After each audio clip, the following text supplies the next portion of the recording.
You know, once you've experienced a true Maine sporting camp, it usually doesn't take a little fibbing to get you to go back. Her husband really misled this girl.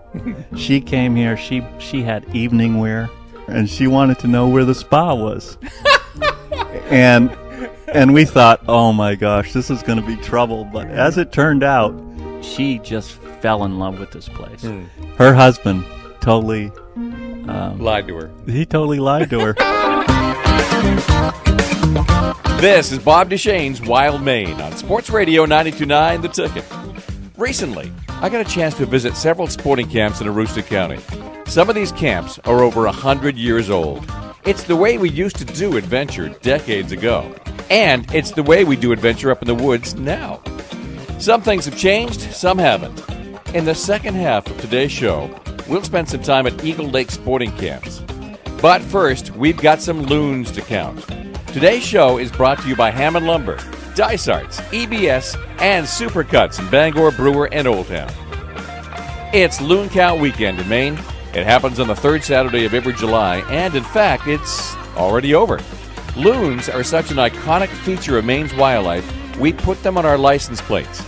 Susan Gallo of Maine Audubon has been overseeing this project for half of that time, and she's my first guest on today's show. Welcome to Bob Duchesne's Wild Maine, Susan. Thanks for having me. By my reckoning, the loon count has now been going on for 32 years, correct? Yeah, that's true. This is the 32nd annual loon count. It's happening this year. And actually, in loon count, loon work at Maine Audubon's going on, has been going on for even longer because we got involved with loons in the late 70s. So we've been working to pull together the count and how we're going to do it. And in 1984, it was sort of the official first loon count. So who actually does the loon counting? So we have about 1,000 people across the state. We have all ages of counters. We have families that go out. We have grandparents that go out. All walks of life. You know, you don't have to be a scientist or a biologist. All you have to have is an interest in loons and your lakes, and then we can use your help. So we have 1,000 people, and they cover about 350 lakes. So you'd have to be able to tell the difference between a loon and a common merganser, but that's about it. Exactly. And you know, they're pretty. They can be tricky to tell apart, but a few, you know, there's a few tips for loon. We have for loon counters, and I'd say most people who go out there have seen loons before, and you know, they have some kind of connection to loons, and that's what makes them get up early on a Saturday morning and in the middle of their summer vacation and go do this work. Yeah, when you say early on Saturday morning, it all starts at 7 a.m.? It does, yep. They have to be out on the water, on wherever they're some people have a whole lake to count, some people have a section of a lake to count, but they have to be out on the water for 7. Mm-hmm. Now, when it comes to actually counting, if you have a full view of your territory, you can just sit there on the deck with a mimosa and count them. Yeah, you could. I mean, interestingly, people miss loons, of course, every year, and that's all part of, you know, that's part of what monitoring is all about. Is not, you know, is having enough people on enough lakes so we get a good sample. But yes, some lucky people are on small sections, or they take their kayak out and they just have a nice leisurely paddle around a pond and can report back. Why the third week of July? Well, the third week in July is sort of time to capture chicks. So most chicks so loons lay eggs between May 15th and June 15th on average, and they hatch between between June 15th and July 15th on average. So the loon count is timed so that hopefully most loon chicks have hatched by that time, and we sort of have maximized our chances of counting as many chicks as we can, recognizing that we know we lose a lot of chicks, so there's high mortality in loon chicks. But that middle July date really captures as many loon chicks as we can get. I mean, there's certainly loons still on nests. They build late. If it's raining, if their nests get flooded, they'll build another nest and start over. So it doesn't get everyone, but it's pretty consistent, at least getting as many as we can. Now, if I were sitting on my deck, I can see clear to the other side of the lake, but that's like 2 miles away, and I might not see a chick sitting on top of the back of the parent. Does that force me to go out in a boat? Well, I would say 2 miles. Yeah, you would probably share that lake with another counter. We try to give people, sort of 500 acres max with a boat is kind of the with a motorboat that they could travel relatively slowly. Sort of 500 acre chunks is kind of the ideal size. Any bigger than that in a half an hour is pushing your luck in terms of really covering that. Yeah. Yeah, but on the other hand, you know me. I've got Swarovski binoculars. I've got Zeiss telescope. I can see clear to the moon. That's true. That's true. But you are not like most people. No, everybody tells me that. So what have we learned from doing all this? Well, a lot. We know that our adult population is doing really well. So in Maine, if you look back from the start of the count, our estimate was about 1,600 loons in 1984, and right now it's about 3,200 as of 2014. And so that's adults in the southern half of the state. So it's not statewide. It's kind of from Calais to Rangeley south is the part of Maine that we're really making that estimate for. You're right at the 45th parallel, as it seems. Yeah, that's right. That's right. Okay, so why don't we count loons up north? Just not enough people to do it? Well, we do count. We do have a lot of data for northern Maine lakes. We do aerial surveys about every 10 to 12 years, and we have a lot of individuals who count up there, and we keep all their data, and we use it to look at individual lakes. But there's just the northern lakes are really different in terms of population, sort of how loons are. It's less, a lot of granite around those lakes, less nesting habitat.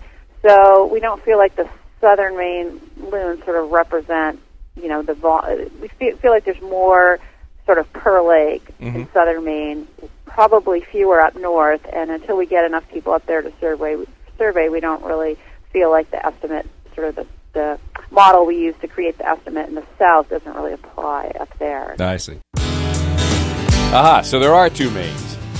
Susan Gallo from Maine Audubon is my guest, and this year's Maine loon count is just wrapped up.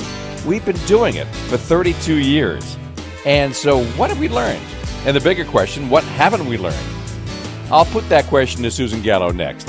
Then we'll head way north and spend a night at Eagle Lake Sporting Camp in T16R6. It's easy to find. Just go to T16R7 and turn right. This is Sports Radio 92.9 The Ticket. This is Bob Duchesne's Wild Maine on Sports Radio 92.9 The Ticket. On the third Saturday of every July, 1,000 volunteers get out on Maine's lakes and count the loons. This is Loon Count Weekend.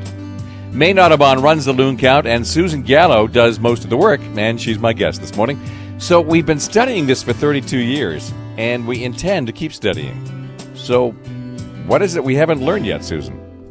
Well, so one of the things that's interesting is that those adults we've doubled our number of adults, but if you look at the chick population, it's stayed pretty steady. It's between 200 and 400 chicks that we count every July, and that number has never really, it certainly hasn't doubled, and there's no pattern of increase like we see in adults. Mm-hmm. So that's definitely a concern. One of the things we're doing with the loon count, we did it the last 2 years, and we'll do it again this year, is that instead of just counting adults, flat out how many adults are out there, we're asking people to differentiate between pairs, if they see a pair, especially a pair with a chick, versus large groups. So a lot of times in the summer, this time of year, you see 6 or 8 or 12 loons together, and they tend to be kind of in the center of a lake. And those birds are non-breeders. So, loons don't breed till they're about 7 years old. So they have a lot of time to kind of hang around and learn how to be loons. So those single birds are really important for us because, that's potentially one explanation for this growing adult population is that, we have the same number of breeding pairs, but we just have more of these adults, sort of unattached adults hanging around. Is there just not enough habitat, or why are there so many unattached? Well, there's definitely, breeding habitat is limited. Territories are limited in Maine. So we're definitely loons have potentially in some ways have sort of hit a ceiling there in terms of trying to expand into new territories. And that comes from, human development of the shoreline. When you have a camp or a string of camps, you don't have a place for a bird to nest, and that's an issue. And then again, some lakes are just, they're beautiful lakes. They have really healthy fish populations, but they just don't have a nest site on the shore where a loon can really easily get in and out of the water. Mm-hmm. So when you see a bunch of loons out there in the middle, they're probably not breeders, because they do tend to be territorial when they do have a breeding area. That's right. So whatever kicks in, hormonally, whatever biochemically happens to them to breed, when they breed, they want to be alone with their mate. They might tolerate one other individual sometimes, because sometimes you see a pair, and then you can sometimes see a third wheel kind of hanging around, which is potentially a young from past years. But other than that, they're not social. They really keep other loons away and out of their territories, whereas these birds that are in the, that you see in these rafts, they're happy to be with their, with their buddies, and they do hang out in these big groups. Well, they probably hang out in a big group because there's a school of fish beneath that big group. Well, exactly. And we know they work together they feed when they're out on the ocean in the winter. They're all social. So even if they've bred in the summer, loons hang out together, as you know, in big packs in the ocean. It's really unusual, I think, to have birds that are so at home on both salt and fresh water, and yet loons do it with no problem. Yeah, they do. And those sort of bass single birds that we just talked about, they're actually going, we think they go from, they come in to fresh water for a little while, check it out, and then they probably go back to salt water. So they're probably switching back and forth all summer long. People are always telling me they're seeing breeding loons on the ocean with chicks. Is that actually possible? Well, I've heard that story, and I've asked for pictures. Right. Because I don't quite believe it, but I've had people swear to me that's the case. I know there was documentation, before I started at Maine Audubon, so it was back in the, I think it was like the early 90s. There was a nest documented on a tidal flat. I want to say it was up in Blue Hill area, and it nested on a tidal flat, but of course, it could only get off and on during high tide. Right, yeah. And so the nest, the story is it was there for 2 years, and both years it failed almost immediately, because as soon as a loon tries to lumber across a sand flat to get in the water, then every predator can key in on that, and the eggs were gone. Well, that's exactly the issue, is loons can't walk. They can maybe scoot on their bellies to get a short distance into a nest, but other than that, they're just helpless on land. And when the tide goes out and we have a 20-foot tide, they got a long way to scoot on their belly to get away from a nest. Yeah, right, exactly. So what are loons saying to each other out there? Well, they have lots of calls, and I cannot imitate them. No, I can't either. But people can generally, you can kind of describe them. The one that everybody sort of knows is a tremolo, which is kind of that laughing call, the sort of crazy as a loon call that they have. And that can be used to identify, it can be used when they're stressed or frightened or unhappy. It can also be used between pairs, so a male and a female will tremolo back and forth, especially when they first get back to a lake and they're establishing their territory. So that's a good call. Most people know. The other one that everybody knows is the yodel, which is that's a good one to know because it's the one that only the males will yodel. And so that is totally sort of a stress threat call. So that's something that males yodel if they're going to have a fight. They might yodel back and forth before they fight or after they fight, or if they're just going to, if somebody comes up to their territory, they might yodel to say, get away, get out. They have long, sharp bills that are like Swiss Army knives. Do they actually fight with those, or do they just mostly bluff and yodel? No, they definitely, we know we've been collecting dead loons for 25 years, and Mark Poker's down at Tufts and his students have been, cutting them open and trying to figure out how they died. and they have amassed a huge body of evidence. Number one, that we have loon mortality. Loon trauma is a cause of death for loons in all over New England. So we know that loon was killed by another loon. And there's a couple of ways to tell, but one of the most interesting ones, I think, is they have a really wide sternum, bone where all their breast muscle attaches. And Mark actually has a huge collection of sternums that he's collected from all these dead loons he's cut open. And there's actually this, you can see where some high percentage of sternums that he collects have puncture holes in them. And so the birds will, with their bills, will actually puncture, through the muscle, puncture the bone. And loons, a lot of times they live, and he can you can see where the bone is healed and the bird has lived. So that's not what killed the bird. In some cases, there's just a history of sort of fights you can actually see in the skeleton. Wow. But then, of course, sometimes if it's, the really big puncture in the wrong place, then we know that those puncture wounds can definitely kill birds too. So they are formidable weapons. And so I always caution people who, even if you're approaching a sick loon or one that doesn't look healthy, sometimes people want to help and get close. You should always watch out for that bill because it's heavy and sharp, and it's on a really long, flexible neck, so it can really go far. So is the number one threat to loons other loons, or what is the top reason that loons die?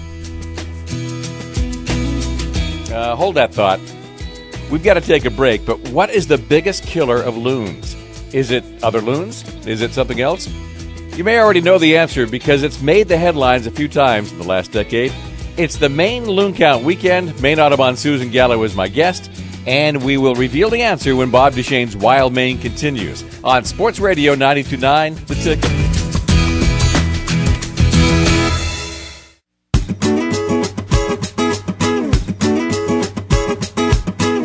This is Bob Duchesne's Wild Maine, Saturday mornings at 9, Sunday mornings at 8 on Sports Radio 92.9 The Ticket. Coming up, we'll visit an ancient sporting camp in Aroostook County. But right now, we're visiting with Susan Gallo of Maine Audubon. She organizes the annual loon count, which has just wrapped up. Loons are so important to Maine's lakes that we study them whenever we think something is killing them. So after all this counting, what do we think the main culprit is that kills Maine's loons, Susan?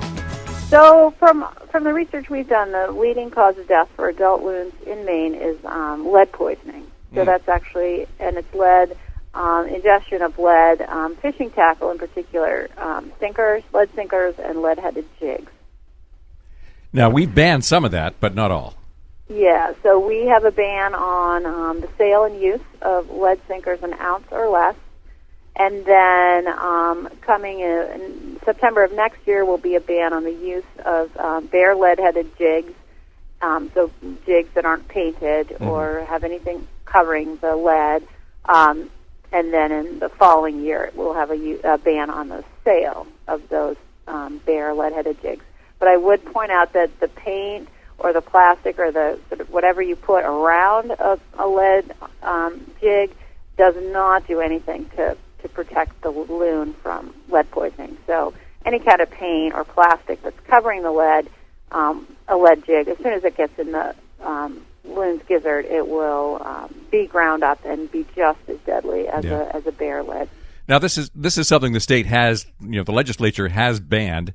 But the truth of the matter is sportsmen are just as concerned about outdoor and nature as anybody, and a lot of people were voluntarily switching, and there are more people stepping up with new products that are just as good. Yeah, so we have a great website called fishleadfree.org, and it has it's regional. So it started out as a Maine website last year. Now we've got a lot of other states on board, so it has all the regs for Maine, New Hampshire, Vermont, New York, Massachusetts, and hopefully we'll be moving beyond New England. But sportsmen, anglers should go there to check out all the different regulations that are across the states.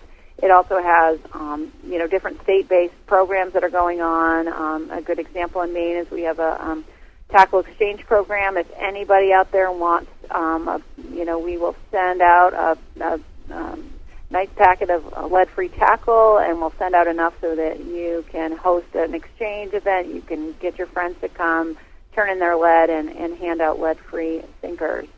Another thing on that website is there's a list of lead-free manufacturers, and it's striking because in 2002, during our first go-round with the legislation, when we banned small lead sinkers, we got a ban on sale, but not on use back then. But it is incredible to compare 2000 now to 2002 in terms of the number of alternatives, the number of companies providing alternatives, the range of alternatives that are available. It's a world of difference from 10 years ago. Well, we were fishing with poison. It took a little while to realize it, but now that everybody has, the tackle shops, a lot of them have just stopped selling the poisonous stuff. It has. They have. And, the anglers have really come on board, and, we do have this lead tackle collection program. I'm happy to say, it's hard to find. It's definitely harder to find fishermen who haven't turned in their I haven't already given up lead tackle, so that's a good thing. And then the other thing that's interesting about lead tackle or lead-free tackle is that how different it is in the water. And I am not an angler, but from all my discussions with anglers over the last couple of years, one of the things that I always come away with is that lead-free alternatives they act differently in the water. They have different they resonate differently. They sound different when they hit the bottom or when they hit a rock. And all of that matters to fish, and I think they're really quality. They're really good products that give anglers some more some different options for what figuring out what could work for different fish. Yeah, as a lead sinker is bumping along the rocks in the bottom, I'm sure a fish is thinking, "Hey, what's that noise? I think I'll eat that." Yeah. So it's interesting to hear that perspective of maybe they wouldn't have ever tried any of these other alternatives that are actually turning out to be better, more exciting, and like I said, more options for you if you're trying to decide, just what to use to attract a fish. Maybe you want to use a lead-free alternative anyway. I'm going to make the wild leap of faith here that all the information about loons, including how to get involved in next year's loon count, is right on your website. It is, MaineAudubon.org. And then, again, for the anglers, fishleadfree.org. And that is Susan Gallo from Maine Audubon. The annual loon count happens at 7 a.m. on the third Saturday of every July. It only lasts half an hour, so there's no double counting. 1,000 volunteers comb Maine's lakes. So you either did some counting yourself this year, or you'll have to wait until next year. Or you can go out and practice counting anytime you want. I won't stop you.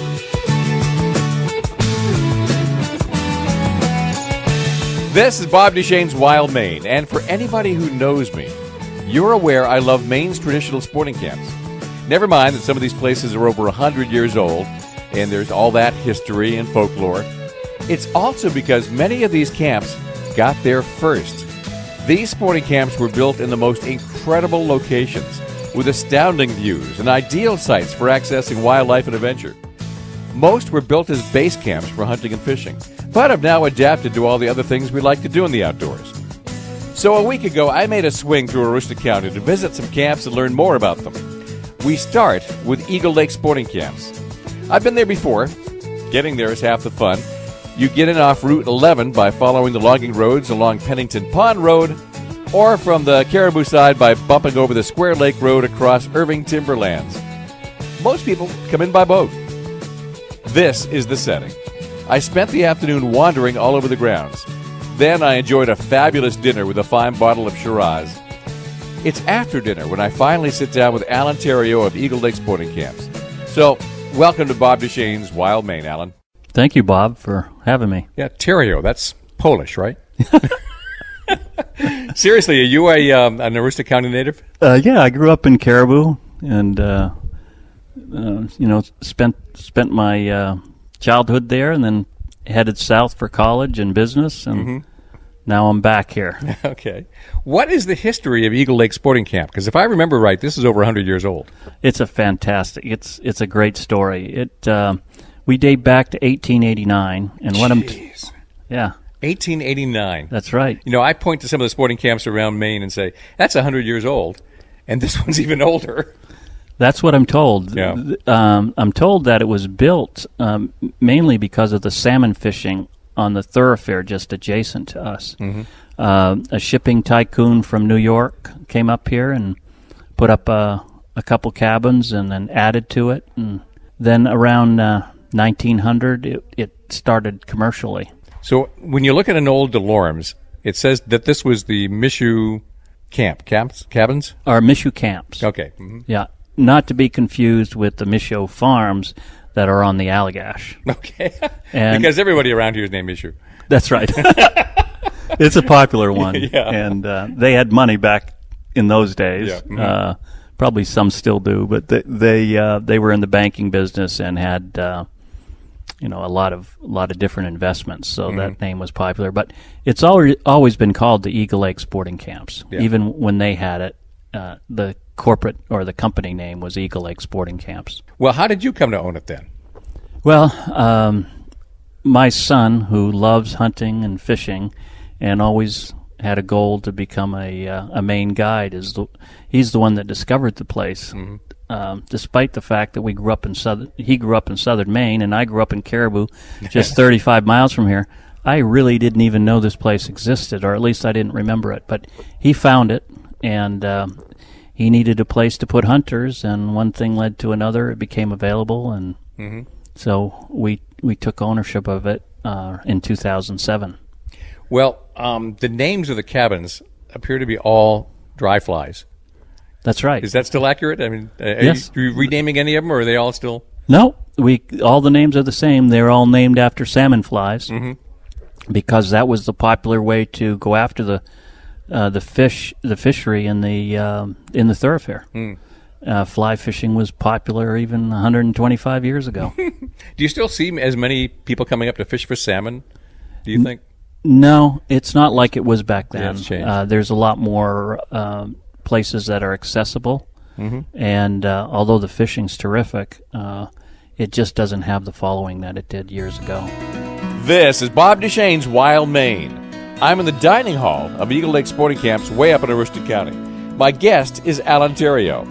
His wife Gloria rules the kitchen. Son Nathan is the main guide with an emphasis on bear and moose later in the season and some fishing now. But during the summer, the emphasis is on the incredible tranquility you can find by just sitting on the porch of a 100-year-old cabin, staring at this undeveloped end of Eagle Lake. Up next, what is the number one enemy of a sporting camp owner? This is Sports Radio 92.9 The Ticket.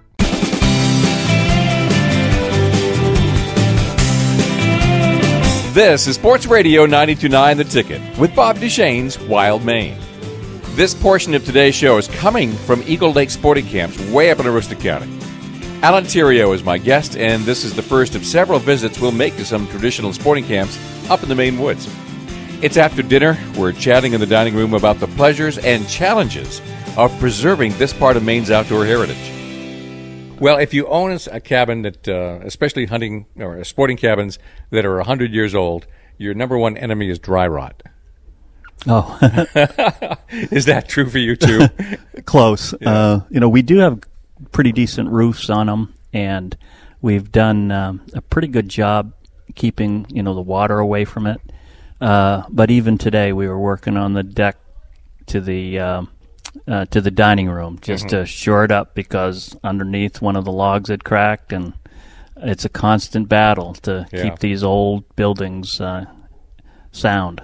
Now, these are all traditional log cabins, so they require caulking. How often do you have to do that?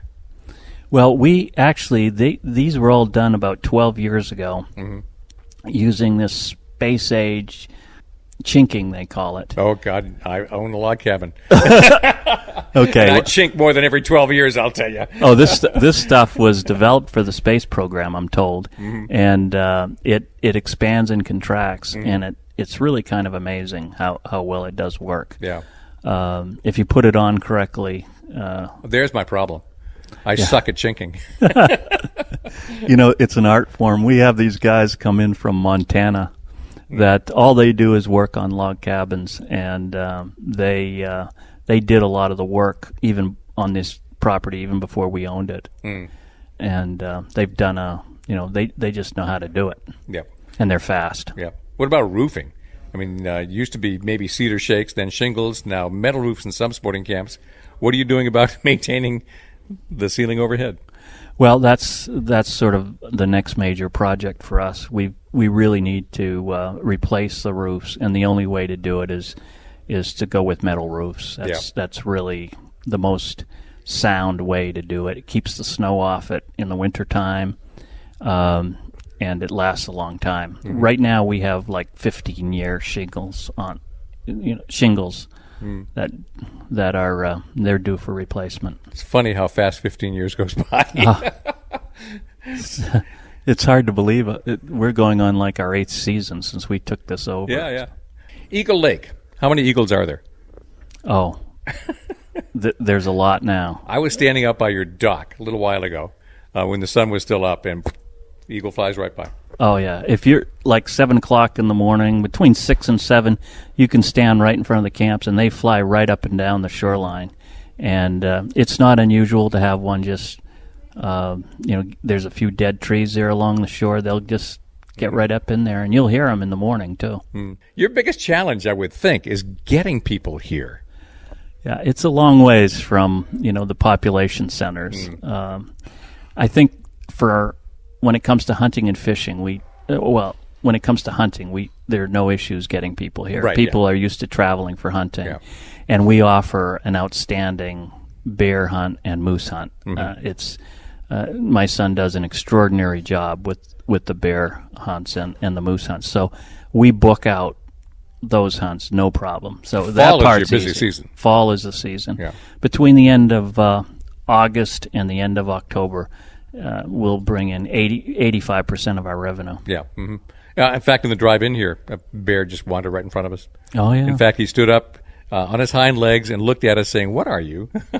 That's our trained bear. Yeah, that's our trick bear. Well, he's a young'un. I'm going to say she was a she. If she was 120 pounds, I'd be surprised. Oh, really? Oh, that's great. She was a teddy bear. Yeah. And curious, but then bolted. But that's the longest I've had a bear this time of year stare at me. It was kind of fun. You get here by several different methods. You can boat in, and you bring a lot of people in by pontoon boat?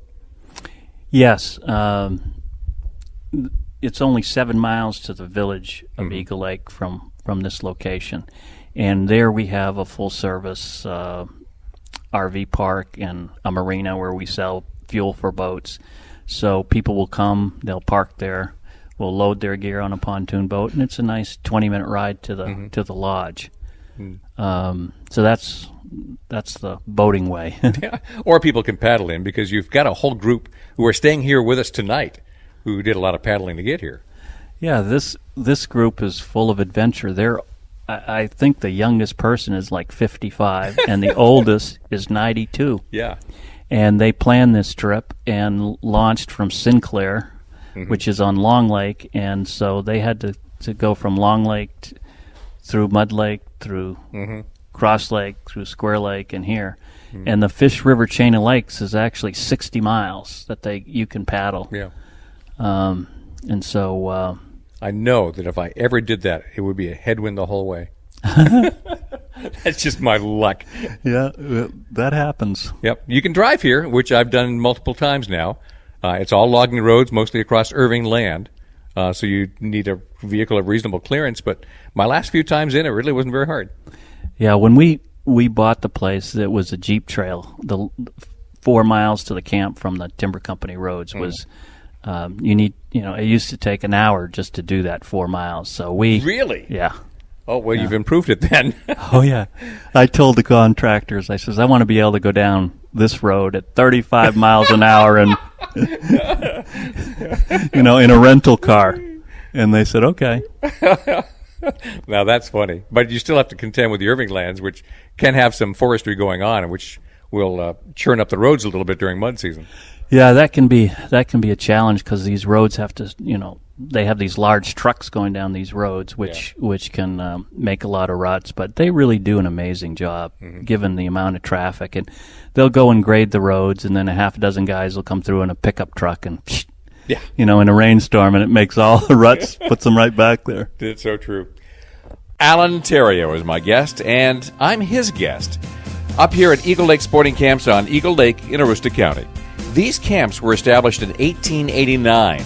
A lot has changed since then, and survival requires sporting camp owners to adapt. We'll get into that when Bob Duchesne's Wild Maine continues on Sports Radio 92.9 The Ticket. Welcome back to Bob Duchesne's Wild Maine. I'm at Eagle Lake Sporting Camps way up in Aroostook County on the wild side of Eagle Lake. Alan Theriault is my guest. He is the current owner of camps that go back 126 years. In all that time, sporting camps have had to adapt to many changes. It used to be all about the hunting and fishing. By the 1950s, it was all about family vacations for a week or two. As baby boomers aged, it's now more about mobility, going place to place on vacation, seeking out authentic places and unique experiences. So you're dealing with those transitions, Alan. How does it affect you? Well, we're kind of new to the game, so we haven't seen those transitions as as business owners. But I think that when we entered this business, our focus was to serve those hunters that were specifically coming here for bear hunts and moose hunts, and we saw the revenue to support our operation from that. So now what we're trying to do is expand the season to attract the bird watching people. Fishing is a little more of a challenge for us just because of the nature of the fishery here. Yeah. So we're finding that people want to come here because of the history. Mm-hmm. They want to come here because of the authentic nature and the logs and the whole feel of that. But they also want a good meal, and they want a glass of wine. That was my next question. I find this over and over. The deeper you get into the woods, the better the food. Oh, yeah. And you did it too. Why? Well, there's something about being in this environment and having a great meal, a glass of wine, a nice dessert, being able to sit on the deck, watch the sunset. It just does something for you. Mm-hmm. It's healing. Yeah. You're out there having a relaxed time away from everything, where all your basic needs are food, wine, sunset, beauty, nature. That's it. Yes. And the food is a big part of that. It is. It is. And it's not just that in the North Maine woods. It's almost everywhere you go. Sure. People that are vacationing or getting away, that meal component is an important thing. Yeah, but I've had bad meals on the coast. I have not had bad meals in the woods. Yeah, and I have not put my finger on exactly why that is. I don't know. Maybe it's I hear what you're saying there. Why? You've had bad meals here too? I've never had bad meals at the coast, but I work at finding some great spots maybe, but in the woods I guess you work hard, you push, you're walking, you're doing things. You're really hungry when it's time. Yeah. So when you're really hungry, everything probably starts to look pretty tasty. It does. Modern expectations. When you're dealing with a camp that's this old, and you still have to meet modern expectations of Wi-Fi, electricity, these are challenges when you're a long way from the grid. Yeah, you get pretty imaginative on how to do some of these things, but people, when they do come, they want to be able to take a shower. Yeah. They want to be able to, to have access to their email or texting and voicemail and that sort of thing. And we're a remote location. We operate totally by generator. Yeah. We have, and as far as the Wi-Fi is concerned, we have set up a wireless link to the village, and that gives us 24/7 connection. Mm-hmm. You're far from Boston. You're far from pavement. Again, just getting people here is a little bit challenging. But then I did the math, and from Bangor, you're as close as Kittery is. It's really not that far from a modern airport. Where is the difficulty of getting people here, do you think? Is it getting them from Bangor to Eagle Lake? Is it getting them across the water? Or is there a challenge? Well, I think mentally you've got to understand that it's a rustic kind of retreat or vacation, and people, it's not everybody that wants this type of thing. Mm-hmm. Some people, freak out if they get more than 20 miles from a big city. So you're going after a specific group of people. Yeah. Now, one of the issues that I'm seeing is the people don't take long vacations like they used to. No. They're looking to go away for 2 or 3 days, maybe. Back in when these cabins were this camp was getting going, people would come up for the entire summer. Yeah. They'd come up in their private railroad cars, and they'd bring their own servants and all kinds of things, and that was just the way it was done back then. Rusticating. Yeah. Now people, they wonder why we have a 2-night minimum. Well, yeah, I mean, people are on the go. You've got your bucket list. You need to see as much as you can before you die. Yeah. So spending a week in one place is too much for some people. Yeah. And yet, if you're in an area like this, there's so much to do, so much to explore. It takes more than a week to see it all. People don't know what they're missing. That's right. Yeah. That's right. I mean, once you get here, you have no problem wanting to stay longer. Yeah. Everybody says, "Oh, I wish I didn't have to go. I wish I didn't have to go." Exactly. But they have to be here. And people that have come for a couple days, and when they do come back, they stay longer. But they still don't stay a whole week, a lot of them. Yeah. Well, it used to be that people would come up every single year. It was their expected vacation. Nowadays, everybody wants a different experience from year to year. So you've essentially got to replace your customers every year much more than they did 50 years ago. That's right. I mean, you still have some lodges in Maine that have, the children and the children's children are coming, but we're not one of those. We have we have to build a whole new clientele, and so every single year. Yeah, that's right. Mm-hmm. Well, my wife pointed out we just finished a plate of Italian food with a lovely Shiraz, and she said, "Did you realize for the last half hour you've been eating your meal with a bobcat a foot over your head?" I look up, and there's a stuffed bobcat watching me eat. And I said, "Well, look at the decor in here. How much of this was here before? How much of this was something that Alan did? So explain to me, we're in this log cabin. How much of this did you do?" Well, actually, when we got here, it was all just the log walls. Everything you see was done by Gloria and Nathan. They've, the pictures, the stuffed bobcat, everything, the stuffed bobcat, the moose. Yeah, it was all. All these cabins have really been decorated by Gloria and Nathan. Keeping the theme of the sporting camp. Yeah. Some of these pictures were given to us by the gun manufacturers. They're really great. Some really great scenes, like Remington and one of the fish on the wall actually came from a yard sale down in Florida that a friend of ours sent up. Yeah. So, do you ever get someone here who had no idea what they were getting into? Yes. We had someone. Her husband really misled this girl. She came here. She had evening wear. Oh, she was coming to dinner in evening wear, and she wanted to know where the spa was. and we thought, oh my gosh, this is going to be trouble. But as it turned out, she was like, first of all, she just fell in love with this place, and she was dressed to the T's every night for dinner. And she actually brightened the whole place out, but she did not know what she was getting into. Her husband totally lied to her. He totally lied to her. We still talk about it. That was like 2 years ago, so that worked out really good. I don't think we've had anything.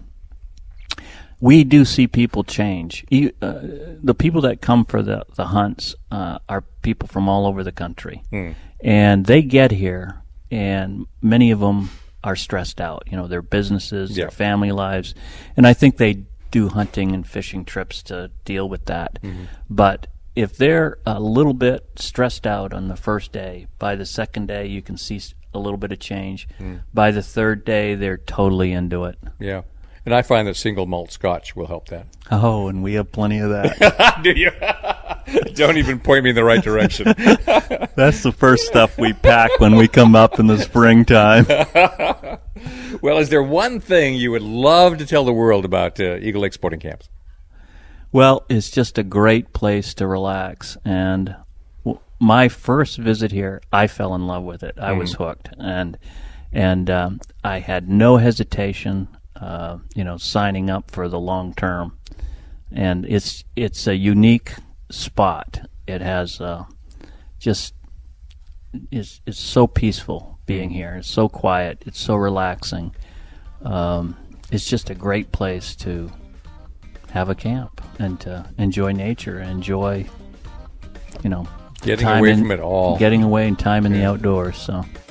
And there goes another hour of time in the outdoors. Alan Terrio has been my guest up here at Eagle Lake Sporting Camps. Sporting camps are a huge but disappearing part of Maine's outdoor heritage. There used to be hundreds. More than two-thirds of them are gone. Maybe up to 90% of them have passed into history. In the coming weeks, I'll visit 2 more survivors in Aroostook County. Also, with outdated dams coming out, old rapids have reappeared, and that has led to a major national canoe race. The 2015 Penobscot River Whitewater Nationals Regatta, Thursday through Sunday, July 23rd through 26th. You'll hear more right here. This is Bob Duchesne's Wild Maine. Join me every Saturday at 9, Sunday at 8, and online afterwards at 929theticket.com. Sports Radio, 929 The Ticket.